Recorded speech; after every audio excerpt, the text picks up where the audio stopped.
All right. I'm bored.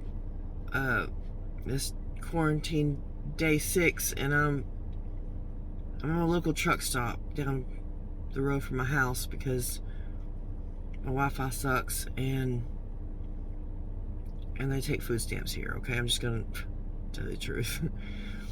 um, yeah, I'm just chilling. So, I want to talk about how to pick out a good therapist and when to know you need to go. Let's start with the realization that you need therapy. Um, you're going to find a lot of stigmatisms, a lot of myths.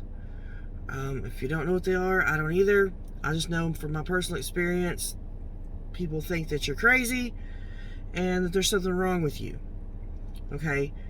A lot of people go to therapy. There's something wrong with me. I need to go to therapy. Okay?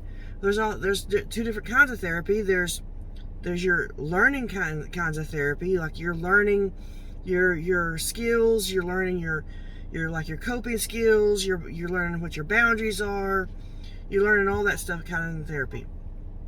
And then there's something called, after a while, you've been going a while, you have a good footing on things, and you continue to go because it's called what I call maintenance therapy, where you pretty much know your routine, you know where your stuff is, but you go because you need that extra person to talk to, that third person, that third party, if you will, that sits on the sidelines and watches the whole play go on.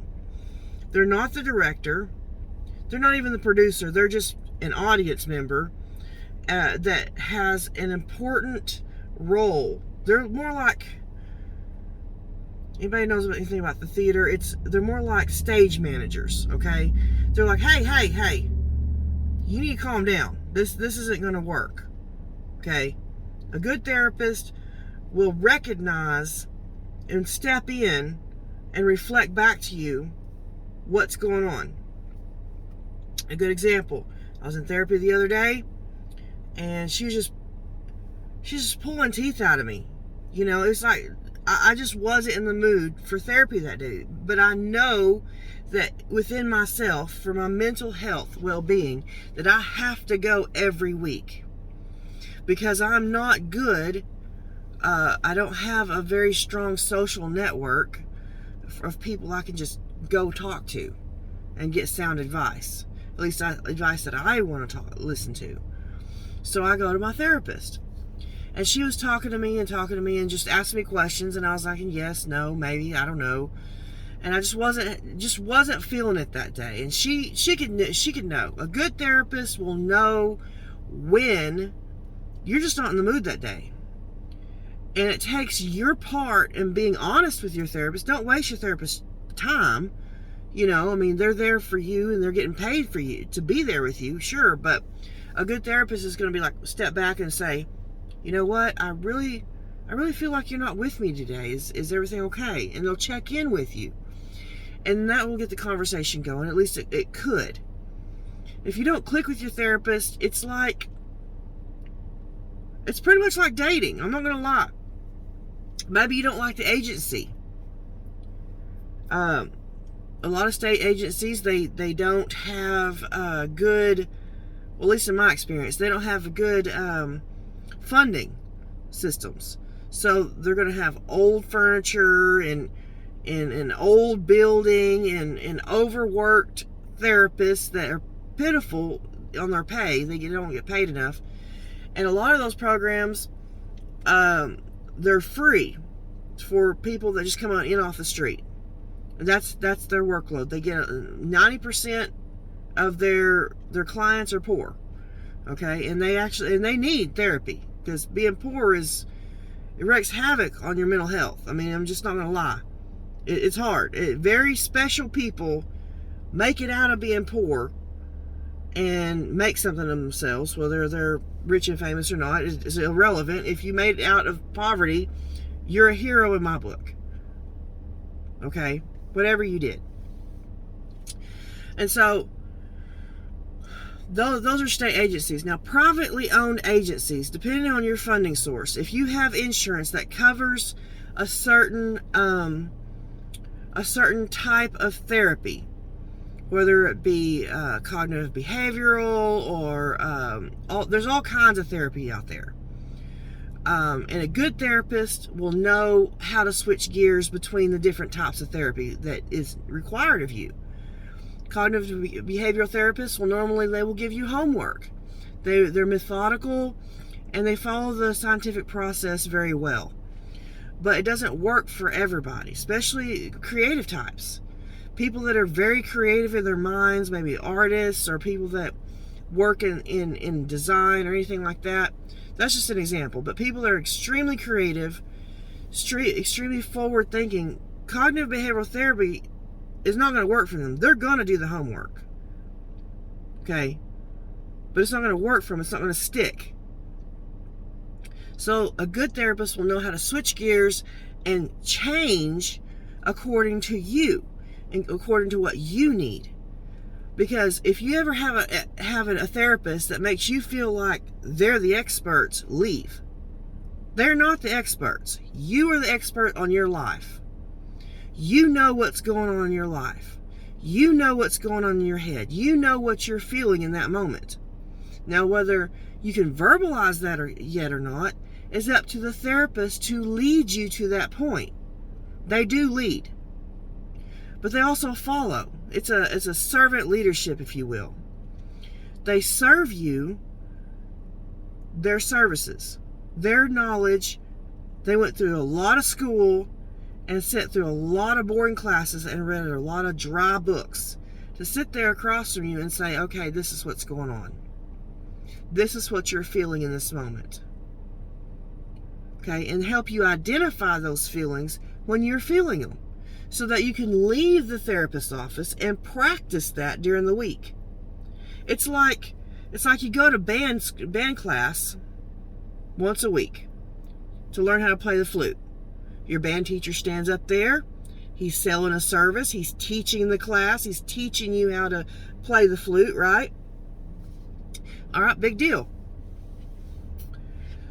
But you go home and you put your flute to the side and you never practice. Are you going to get better? Yeah, good luck with that. Mental health is the same thing. You are the expert. That means you put in the work. That therapist, a good therapist, is not going to work harder than you. Don't expect them to just, all right, here's my problem, now fix it.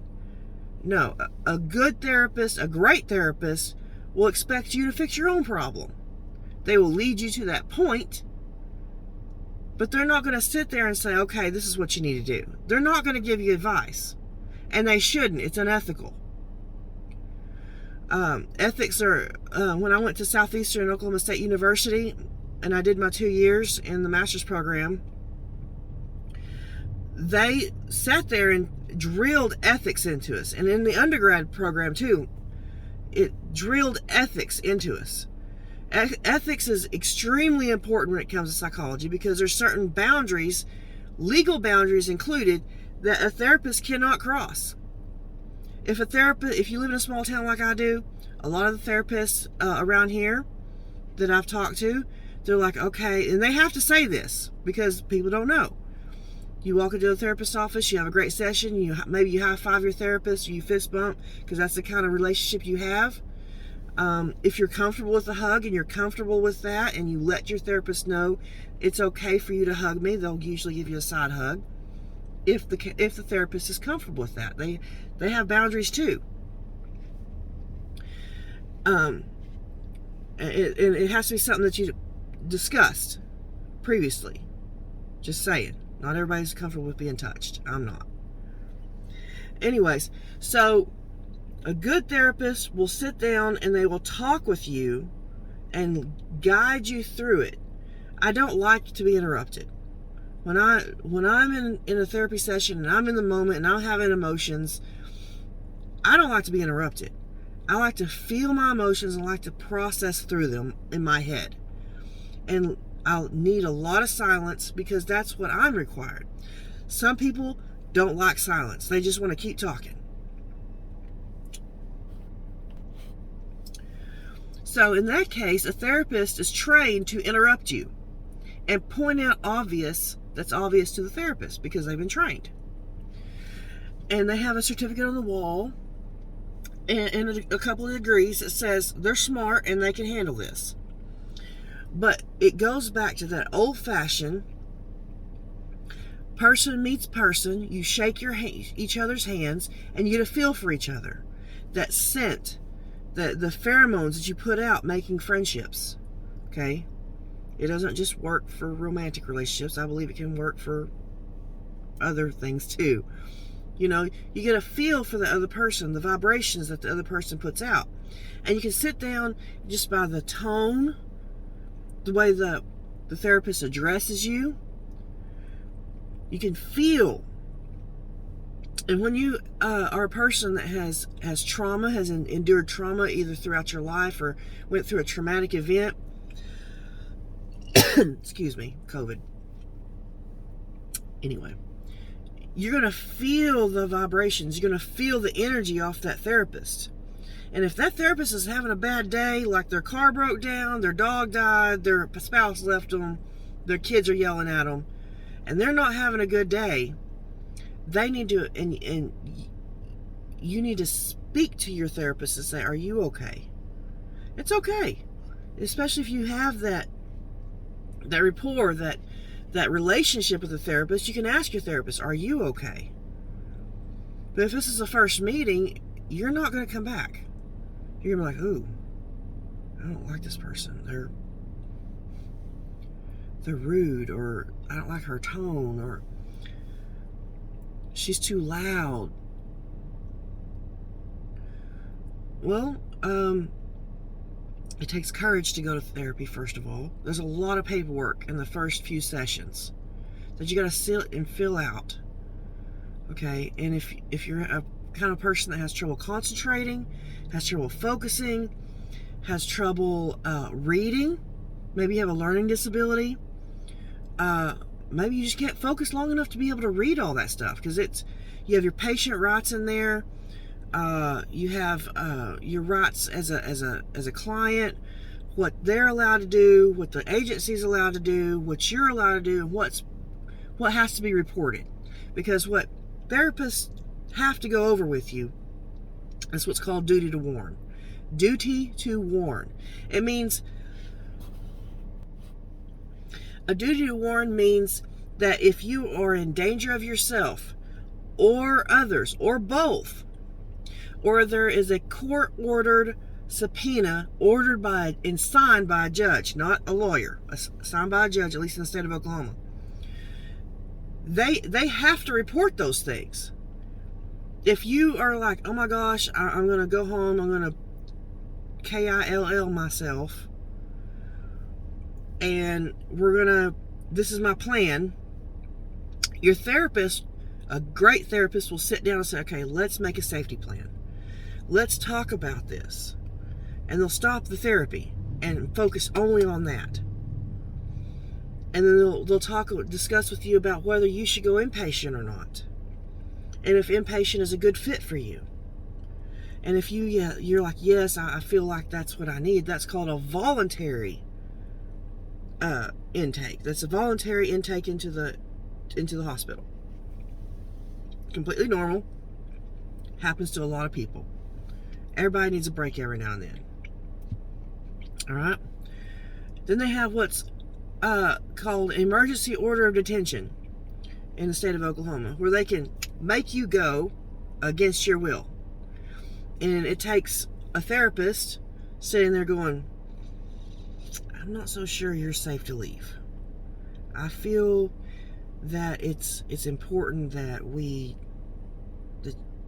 go ahead and admit you. And these is the reasons why. And you're going to be mad. Because if you don't want to go, but at that point, you can't leave. Like, it's all court-ordered. You have to stay. You have to go. And you have to do your therapy. In the state of Oklahoma, we have what's called mental health court. That if you have been EOD'd, it's up to the judge to decide to let you out or not. It's not bad. You just speak your piece, and speak your truth, and it's up to the judge. But again, that therapist will be honest with you and have that open conversation with you and let you know, this is what I've been seeing with you lately. This is what I'm concerned about. Are you okay? And they'll have that conversation. They'll show you that level of empathy that they're trying to do.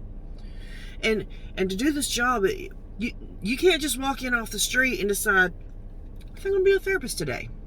It doesn't work like that.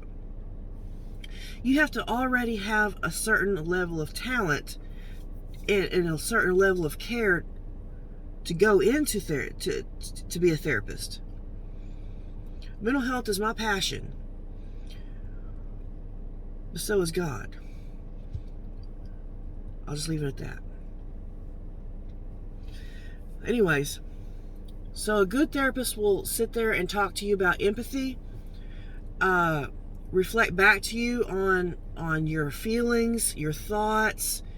And again, there's different kinds of therapy. There's not just one type of therapy. Okay, that's just a blanket statement. Sometimes therapists are called counselors.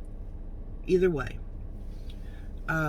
Social workers, they can also do certain types of therapy. I think social workers in certain states, like California, are real popular to use. And there's nothing wrong with that. Whatever fits you differently.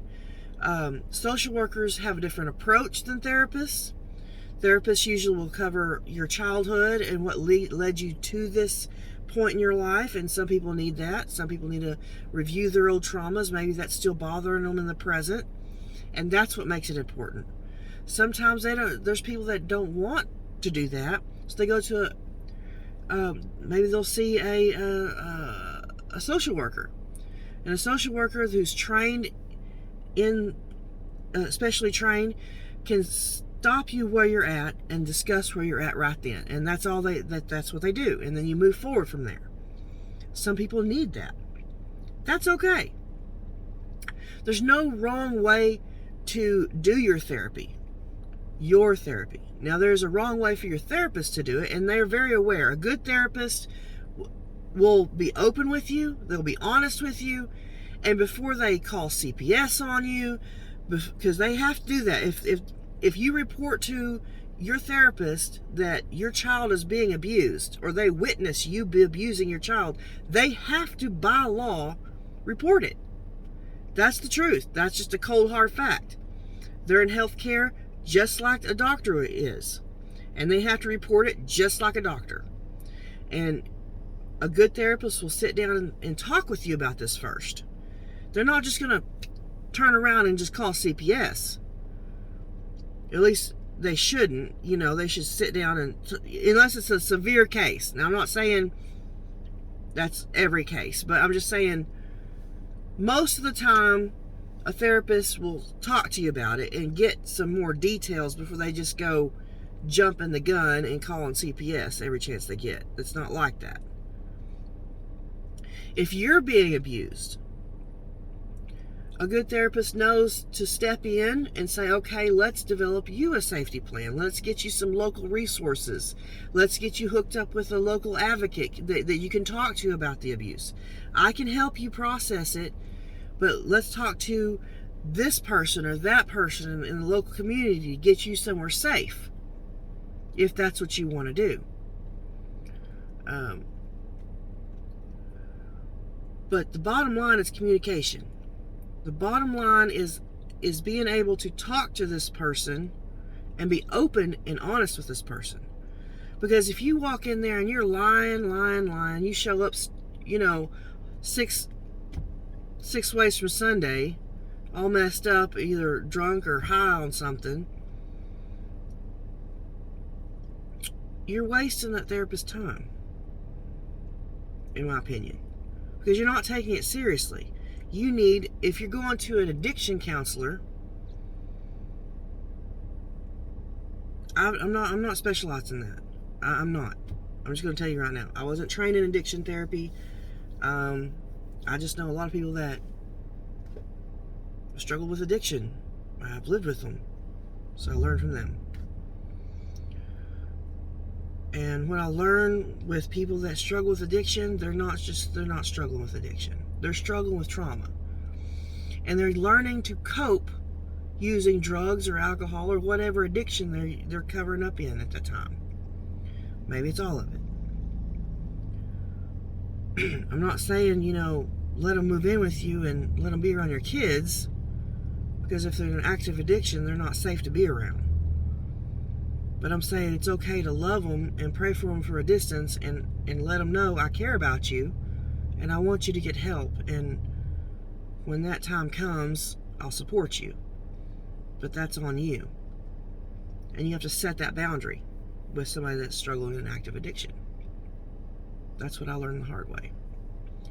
And so a good therapist will know. One thing that is also important is timing. If you're an adult and you're in therapy, try to get you work, try to get it on your day off. Try to get it early in the morning, 9, 10, 11 o'clock. Because usually those slots are not taken, especially if it's during the school year. Later in the day, in the afternoon, they're usually going to schools. I know therapists that go to like different towns, the small schools, and they work in those. So you got to be mindful of the therapist time too. Because if you're trying to schedule, it has to be at 10 o'clock on Fridays, and they're like, I'm sorry, I don't have that slot available right now. You need to work with your therapist. And be flexible and say, oh, okay, well, is there something else? What other times do you have? Let me see what I have available. Okay? And show up to that slot. If they give you a weekly slot or twice a weekly slot, show up. And if you can't make it, let them know. And if you're like me, I have a hard time remembering. So I'll say, would you mind sending me a reminder text the day before to remind me? And once I have it in my head, once I have the routine in my head, I'm like, oh, okay, I can do this. But sitting down with a good therapist makes all the difference in the world. If you feel devalued by your therapist, you feel like they don't listen to you, maybe you should just talk about it. Just say, I really feel like this isn't working for me. And you just go through it. You just go through it with your therapist. Because if you've been with one person for a really long time and they know everything about you, and then you have to go to another person and start all over again, it's like starting therapy all over again. At least that's in my opinion. Because once you have a good therapist, you want to stay with that therapist. And it's really it's really hard to start over once you're in the middle of your therapy. In the state of Oklahoma, we have what's called Sooner Care. We have Medicaid, and that's the main pay source for our state. And that's how therapists get paid. That's how you get your medication. There's a copay. So if you're poor enough, you get free health care. That's no lie. If you are lucky enough to have a good paying job, then you are also lucky enough to also pay out the nose for health insurance. And who knows where you're going to end up with what therapist. So that's the sad downside. Now, what I do know is that when you go in your therapist and you do all your paperwork, you've been to like a few sessions, and now you need to ask, what is my diagnosis? Okay, he or she, male or female, doesn't matter, that the therapist has to diagnose you for insurance purposes. A good therapist will give you the least restrictive, meaning if you're showing a little bit of anxiety, there's something called adjustment disorder or something like that. It's a type of anxiety disorder which pretty much everybody has. at some degree, because everybody has anxiety. Everybody has a hard time dealing with things in life. That's just a completely normal thing to deal with. And so they will give you what's called the least restrictive. And that's just to satisfy the insurance company. That has nothing to do with you. Okay, don't take it personally. You're like, oh no, I gotta, no, you're a good therapist will give you the least restrictive label they have to give you, so they can get paid and so you can continue your therapy. That's all that is, in my opinion. Now, if you walk after your fourth or fifth session, you walk out of there with bipolar disorder, and you're like, wait a minute, how does she justify this? I don't understand. You walk your happy butt back in there, and you're like, I don't understand. Can you tell me how you came up with this? And question it. Question your label. It's okay. You're just like, I don't feel like I have this. What led you to this decision? It's okay to question your therapist. You're still the expert on your life. Your therapist is not. They're in the audience. Remember? They're in the audience. They're not running the show. You are. Because once you leave their office, they're going to get another client in there, and they're going to have to watch their show. Okay?